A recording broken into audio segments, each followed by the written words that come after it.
বলে মাথা ধরে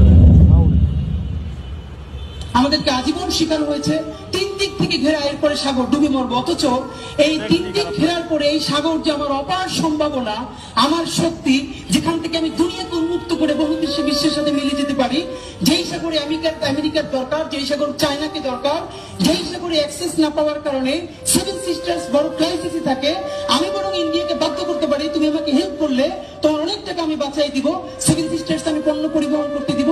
এই স্ট্রেংথটি আমাকে কোনোদিন জানতে দেওয়া হয় না। জাতিসংঘের মানবাধিকার কার্যালয়ের যে আঞ্চলিক অফিস, এইটা করে আপনি এখানে জাতীয় মূল্যবোধ বিরোধী একটা অবস্থান তৈরি করবেন, এই স্পেস আপনারা কেউ দেয় না।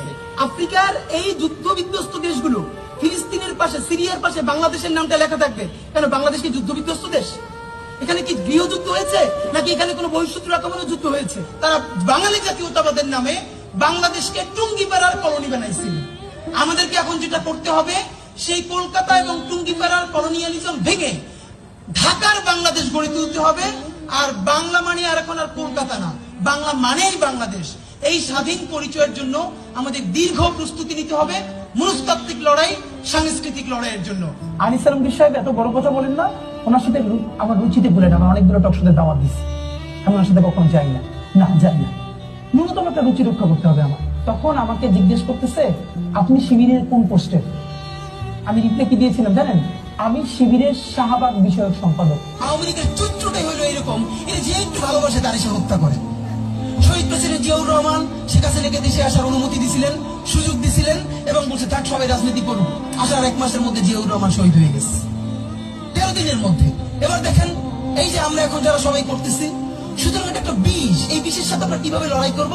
জাতীয় ঐক্যমত্য তৈরি করতে হবে।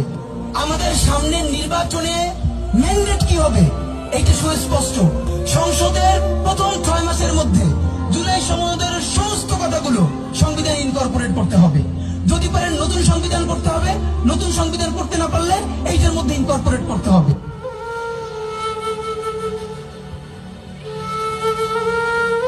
এদেশের নেতৃত্ব বেগম খালেদা জিয়া দেশপ্রেমী, সন্তানদের সামনে নিয়ে 111-এর সময় বলছে যে আপনি খালি দস্তখত দেন, যে আর দেশে রাজনীতি করবেন না, 2 সন্তান সহ চলে যান।